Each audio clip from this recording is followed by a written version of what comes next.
सुप्रभात प्यारे बच्चों। जैसा कि मैंने कल आपको भाषा व समाज का संबंध पढ़ाया था, लेकिन वह हमारा अधूरा प्रकरण रह गया था।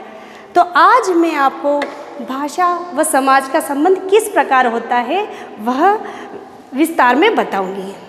जैसे मैंने कल आपको बताया था कि समाज में दो प्रकार के लोग रहते हैं। कौन कौन से लोग रहते हैं? अंतर्मुखी और बाहिर्मुखी। कौन कौन से? अंतर्मुखी और बहिर्मुखी। बहिर्मुखी कौन है? कल मैंने बताया था ना, बहिर्मुखी अपना राम है और अंतर्मुखी कौन है? नवीन, जो अपने हाल में मस्त रहता है। अब मैं आपको बताऊंगी कि अंतर्मुखी और बाहिर्मुखी व्यक्ति की क्या पहचान होती है। अंतर्मुखी व्यक्ति होता है जो अकेला रहता है, अपने आप में मस्त रहता है। लेकिन बहिर्मुखी व्यक्ति, बहिर्मुखी क्या? सबका साथ और सबका विकास में खुश रहता है, यानी कि वो अकेला कभी नहीं रह सकता। लेकिन अंतर्मुखी हमेशा अकेला रहता है। दूसरी क्या विशेषता है बच्चों? अंतर्मुखी व्यक्ति होता है वो अपने विचारों, कार्यों, भावनाओं, आवश्यकताओं को दूसरों के समक्ष प्रस्तुत करने में असहज महसूस करता है। देखा होगा ना, जो बच्चा अकेला घर में चुपचाप सा रहता है, वह खुल के अपनी भावनाओं को प्रकट नहीं कर सकता कि मुझे ये चाहिए, कि मुझे ये बनना है, कि मुझे वो खाना है। जैसा मम्मी बनाएगी वैसा बच्चा खाएगा। लेकिन जो बहिर्मुखी व्यक्तित्व वाला बच्चा होता है वो तो बोल देता है कि मैं ये करना चाहता हूँ, मैं वो करना चाहता हूँ, मैं वो बनना चाहता हूँ, मैं ये खाना चाहता हूँ।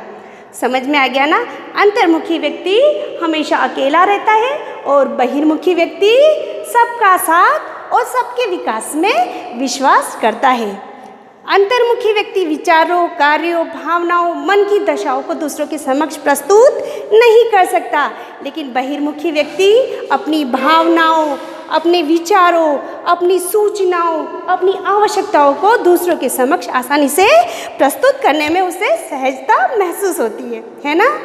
अच्छा, ठीक है। अब अंतर्मुखी और बाहिर्मुखी व्यक्तित्व का समाज से क्या संबंध भला?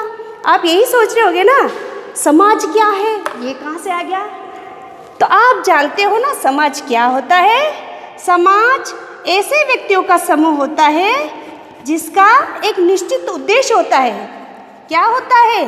समाज ऐसे व्यक्तियों का समूह होता है जो निश्चित उद्देश्य के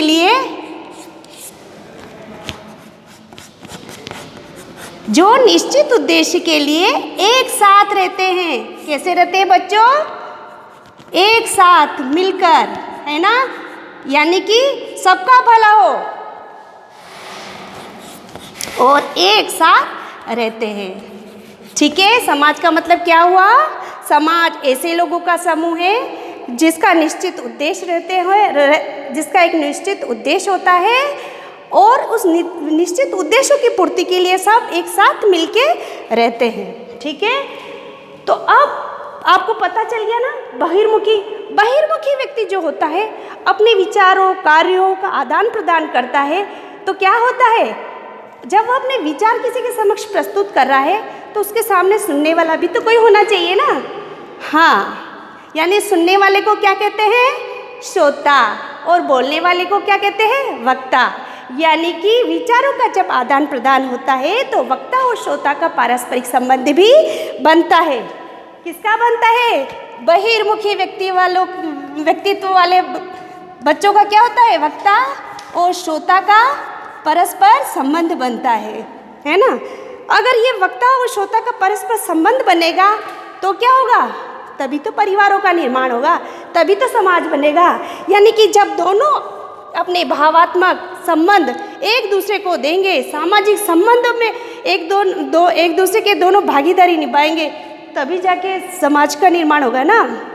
तो वक्ता और श्रोता के पारस्परिक संबंधों के कारण ही समाज और परिवार का जन्म होता है। ठीक है? हाँ, वक्ता और श्रोता के द्वारा क्या हुआ? समाज और परिवारों का जन्म हुआ, क्योंकि दोनों ने अपने विचारों का क्या किया है बच्चों? गुड, आदान प्रदान। अब आपने वो अरस्तु महोदय की एक डिफाइनेशन सुनी होगी। सुनिए क्या, कल ही तो मैंने जिक्र किया था। कौन सी थी वो, बताओगे? नहीं पता, भूल गए? चलो कोई बात नहीं, मैं बताती हूँ। अरस्तु महोदय ने कहा था कि जो व्यक्ति समाज में नहीं रह सकता, जो व्यक्ति समाज में नहीं रह सकता, समाज में नहीं रह सकता, वह क्या होता है? या तो वह जानवर होगा। क्या होगा बच्चों? या तो वह जानवर हो सकता है, या क्या हो सकता है? देवता या ईश्वर। या तो वह जानवर है, या कौन है? या ईश्वर। किसने कहा था ये डिफाइनेशन, किसने बोली थी? अरस्तु जी ने। महोदय अरस्तु ने ये डिफाइनेशन बोली थी कि जो व्यक्ति समाज में नहीं रह सकता है, या तो वो निश्चय ही कोई देवता होगा, या निश्चय ही कोई जानवर होगा। तो सोचा है आपने ईश्वर को देखा है? इस लाइन को हम कैसे प्रूव कर सकते हैं कि सिर्फ व्यक्ति ही समाज में रह सकता है, पशु यानी जानवर और ईश्वर नहीं? ईश्वर जो होता है वो अप्रत्यक्ष होता है, उनको हम देख नहीं सकते, सुन नहीं सकते, स्पर्श नहीं कर सकते। कर सकते क्या? नहीं कर सकते ना। हाँ, तो हम ईश्वर को प्रत्यक्ष नहीं देख सकते, लेकिन जानवर को तो देख सकते हैं। देखा है आपने? अवश्य देखा होगा आपने जी, वो नेशनल ज्योग्राफिक चैनल पे आपने देखा होगा, आपके वातावरण में आपने देखा होगा, देखा है ना। हाँ, कुछ ऐसे जानवर हैं जो साथ में रहते हैं, जैसे बकरी है, गाय है, भेड़ है, ये सब साथ में रहते हैं, लेकिन ये अपनी ही प्रजाति के साथ में रहते हैं। ये दूसरों के साथ में नहीं रह सकते, क्योंकि दूसरे शक्तिशाली जानवर जो होते हैं वो निर्बल जानवरों को खाते हैं, अपना शिकार बनाते हैं। यानी कि प्रकृति का नियम है कि शक्तिवान निर्बल को मारेगा। यानी जानवरों की प्रजाति में भी ऐसा होता है, सब एक दूसरे को मारने पे रहते हैं और अपना भोजन बनाते रहते हैं। ठीक है, ईश्वर को हम नहीं प्रूव कर सकते, क्योंकि ईश्वर हमारे समक्ष मौजूद नहीं है, लेकिन व्यक्ति तो है ना हमारे समक्ष। व्यक्ति का तो प्रूफ कर सकते हैं ना। व्यक्ति का कैसे प्रूफ कर सकते हैं कि ये सामाजिक प्राणी है? सामाजिक प्राणी होने के लिए भी कुछ चीज चाहिए ना, कुछ वजूद चाहिए, कुछ उपकरण चाहिए जिससे वो सामाजिक बने। तो व्यक्ति के पास भला ऐसा क्या है? क्या है बच्चों? भाषा। तुमने बिल्कुल सही कहा, व्यक्ति के पास अपनी क्या होती है? भाषा। चलो, व्यक्ति के पास भाषा भी आ गई, तो भाषा के द्वारा हम उसे सामाजिक कैसे बना सकते हैं? बना सकते हैं क्या? तो व्यक्ति को भाषा के द्वारा हम सामाजिक बना रहे हैं, तो इसके लिए कुछ आवश्यक शर्तें होनी चाहिए जो प्रूव कर सके कि यह व्यक्ति सामाजिक है। तो फर्स्ट उसमें क्या होना चाहिए? क्या व्यक्ति भाषा के माध्यम से विचारों का आदान प्रदान करता है? करता है क्या? आप करते हो? अपने दोस्तों को अपने मन की बात बताते हो? अपने पेरेंट्स को बताते हो? हाँ, विचारों कार्यों का क्या आदान प्रदान, विचारों और कार्यों का आदान प्रदान। तो ये किसके माध्यम से होता है बच्चों? विचारों और कार्यों का आदान प्रदान किसके माध्यम से होता है? हाँ, सिर्फ भाषा के माध्यम से। अगर भाषा नहीं होती तो क्या आप दूसरों के समक्ष अपने विचार, अपनी सूचनाओं को प्रस्तुत कर सकते थे क्या? नहीं। अगर आप मन में ही बोलते रहते तो शायद पागल कहलाते। इसलिए कोई भी व्यक्ति स्वलाप नहीं करता है, वह जो भी आइडिया आता है, जो भी उसको आवश्यकता होती है, तो वो दूसरों को समक्ष अवश्य प्रस्तुत करता है। और उसका ये प्रस्तुतिकरण किसके माध्यम से होता है? सिर्फ भाषा के माध्यम से। ठीक है, चलो दूसरा क्या महत्वपूर्ण बिंदु हो सकता है? यस, क्या? मूल्यों का क्या? मूल्यों का सृजन। ये मूल्यों का सृजन भला कौन करता है? आपके माइंड में हो रहा होगा। देखो बच्चों, मूल्य को बनाते ही हमें, यानी मूल्यों का निर्माण होता है वो स्वयं व्यक्ति के द्वारा होता है। आप जानते हो पशु समाज में मूल्यों का सृजन होता है? पशु समाज में मूल्यों का सृजन नहीं होता, लेकिन जो मानव समाज में है उसमें कुछ मूल्य बनाए जाते हैं, जैसे सत्य बोलना, चोरी नहीं करना, झूठ नहीं बोलना, बड़ों की आज्ञा का पालन करना, ये कुछ नैतिक कर्तव्य है। बड़ों के प्रति हमारे कुछ कर्तव्य है, हमारे कुछ अधिकार है। इन सबको हम किसके अंदर रखते हैं? मूल्यों के अंतर्गत। हम मूल्य स्वयं बनाते हैं और इन मूल्यों की रक्षा के लिए हम क्या करते हैं? मर मिटने के लिए भी तैयार हो जाते हैं। यानी कि हमारे लिए क्या है?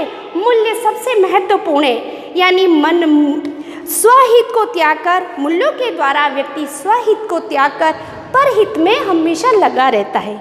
लेकिन ये मूल्यों का निर्माण होता कैसे है? मूल्यों का निर्माण सिर्फ भाषा के माध्यम से ही होता है और ये मूल्य हम भाषा के माध्यम से ही अपनी आने वाली पीढ़ी को हस्तांतरण करते रहते हैं। यानी कि संस्कृति का क्या हो गया? हस्तांतरण हो गया। मूल्य रूपी संस्कृति का हम हस्तांतरण करते रहते हैं। ठीक है, तो क्या ये पशु समाज में होता है? नहीं होता। इसीलिए ये मूल्यों का सृजन हमें क्या बनाते हैं? हमें सामाजिक प्राणी बनाते हैं। हमें हमारे उत्तरदायित्व, हमें हमारी कर्तव्य को निभाने में हमारी पूरी मदद करते हैं। तीसरा है समायोजन। समायोजन, समायोजन क्या होता है कि हमें किसी चीज़ की आवश्यकता है और जिससे हमारी आवश्यकताओं की पूर्ति हो रही है, उस परिस्थिति के साथ में हमें क्या करना पड़ता है? एडजस्टमेंट। उसके साथ में हमें हमारा रिश्ता मजबूत करना पड़ता है। ठीक है, ऐसे नहीं कि रोटी मैं ही खाऊंगा, तू नहीं खाएगा, ये मेरा है तेरा नहीं। इस तरह से करने से समाज नहीं बनता है। हमें सबके हित को लेकर साथ में चलना पड़ता है, क्योंकि सब अपने हैं, है ना। तो ये समायोजन, हम परिवार में रहते, ये मेरे दादा है, ये मेरी दादी है, ये मेरे पापा है ना। तो वो मेरे लिए ऐसा करते हैं, मुझे भी उनके लिए ऐसा करना चाहिए, मैं भी बड़ा होकर ये बनूंगा। ये सारे हम किस में रखते हैं? हम सामाजिक समायोजन में रखते हैं। तो इससे क्या हो रहा है? हमारे रिश्ते क्या हो रहे? मजबूत हो रहे। लेकिन पशु समाज में समायोजन होता है क्या? नहीं होता है। पशु समाज के लोग एक दूसरे को मारने पे आतुर होते रहते हैं। सिर्फ अपने सोचते हैं, अपने बारे में सोचते हैं, अपने पेट की सोचते हैं, इसके अलावा किसी की भी नहीं सोचते। लेकिन सिर्फ मानव समाज ही ऐसा है जहाँ सामाजिक समायोजन समुचित ढंग से हो सकता है। ठीक है।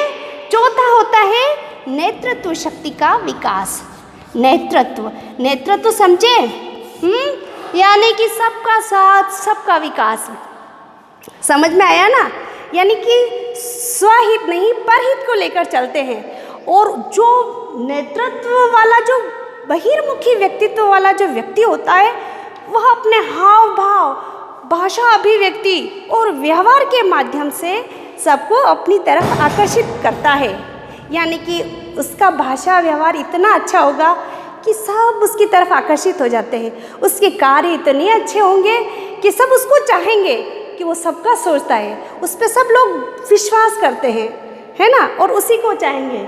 इसलिए जो नेतृत्व शक्ति होती है किसी व्यक्ति में जागृत होती है और वो अच्छा वक्ता बनता है या नेता बनता है, तो ये किसके माध्यम से होगा? भला कोई व्यक्ति अपने विचार दे रहा है, अपना भाषण दे रहा है, दूसरों को अपनी तरफ आकर्षित कर रहा है, तो उसमें वो क्या है कि वह दूसरों को अपनी तरफ आकर्षित कर रहा है। तो ये किसके माध्यम से संभव हो सका? ये सिर्फ नेतृत्व, भाषा, व्यवहार के माध्यम से ही संभव हो सका। अतः क्या है? नेतृत्व में भाषा व्यवहार इम्पोर्टेंट होता है, मस्ट होता है। ठीक है। अब हम पढ़ेंगे 5वां जो पॉइंट है वो है समूह को संगठित करने की शक्ति। किसकी शक्ति? समूह को संगठित करने की शक्ति। किसमें होती है समूह को संगठित करने की शक्ति? सिर्फ भाषा के माध्यम से। यानी हम वसुधैव कुटुंबकम की भावना रखते हैं। किसकी भावना रखते हैं? वसुधैव कुटुंबकम। तो वसुधैव कुटुंबकम की भावना किसके माध्यम से जागृत होगी? सिर्फ भाषा के माध्यम से। अतः हम भाषा के माध्यम से ही तो सबको एक कर सकते हैं, एकता के सूत्र में ला सकते हैं। ठीक है, तो इन कार्यों या इसके माध्यम से हमें यह पता चलता है कि मनुष्य क्या है, किसकी ओर परिवर्तित हो रहा है? सामाजिक प्राणी की तरफ। यानी कि मनुष्य को पशु से मनुष्य तक पहुंचाने की सीढ़ी क्या है? सिर्फ भाषा है ना? भाषा जो मनुष्य को अपना स्वार्थ सिद्ध न करवा के उसको सबका साथ, सबका विकास की ओर ले जा रहा है। तो किसके माध्यम से ले जा रहा है? वो सिर्फ भाषा के माध्यम से ले जा रहा है। जैसे एक व्यक्ति सोचता है मैं क्यों हूँ, मैं क्या हूँ, मैं कौन हूँ, वो स्वयं अपने आप को पहचानता है। तो स्वयं को पहचानने का गुण क्या है? कि वह पशुत्व से मनुष्यत्व की ओर अग्रसित हो रहा है, सिर्फ भाषा के माध्यम से। ठीक है, और क्या समस्या है? ठीक है, तो आपको समझ में आ गया ना? है, समाज में दो प्रकार के व्यक्ति होते हैं, अंतर्मुखी, बहिर्मुखी। समाज क्या होता है? व्यक्तियों का